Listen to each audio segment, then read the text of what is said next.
Voici une question fascinante. Qui de l'homme ou de la femme est apparu en premier sur Terre? La réponse scientifique va vous surprendre. En réalité, ni l'homme ni la femme n'est apparu en premier. Les deux sexes ont évolué simultanément depuis plus de 1 milliard d'années.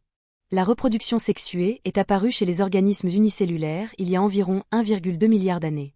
Avant cela, les êtres vivants se reproduisaient de manière asexuée. Il y a 1,2 milliard d'années, la reproduction sexuée apparaît chez les organismes unicellulaires. Cette innovation révolutionnaire implique la fusion de deux types de cellules reproductrices. Les scientifiques ont découvert que dès le début, deux types de gamètes se sont différenciés. Les grands gamètes immobiles, ancêtres des ovules, et les petits gamètes mobiles, ancêtres des spermatozoïdes. Ces deux types sont apparus exactement au même moment dans l'histoire de la vie. Il y a 600 millions d'années, les premiers animaux complexes développent des mâles et des femelles distincts. Dans l'océan édiacarien, les créatures marines évoluent avec deux sexes séparés. Les fossiles montrent que mâles et femelles coexistent dès cette époque. Aucun sexe n'est antérieur à l'autre. L'évolution a façonné simultanément les deux sexes car l'un ne peut exister sans l'autre. C'est le principe fondamental de la reproduction sexuée.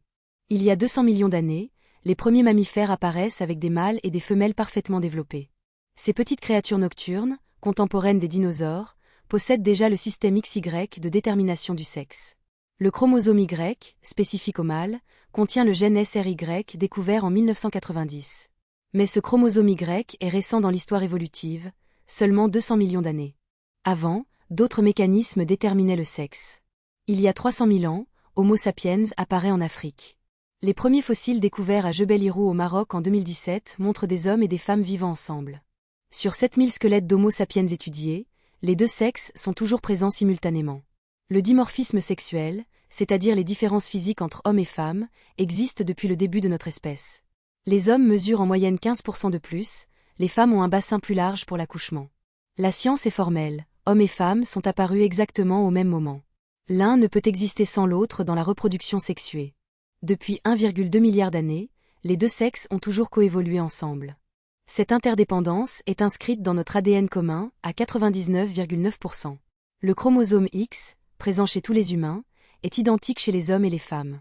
Seul le petit chromosome Y, apparu récemment, différencie génétiquement les hommes. Mais ce Y ne peut fonctionner sans le X. L'homme et la femme sont indissociables depuis toujours.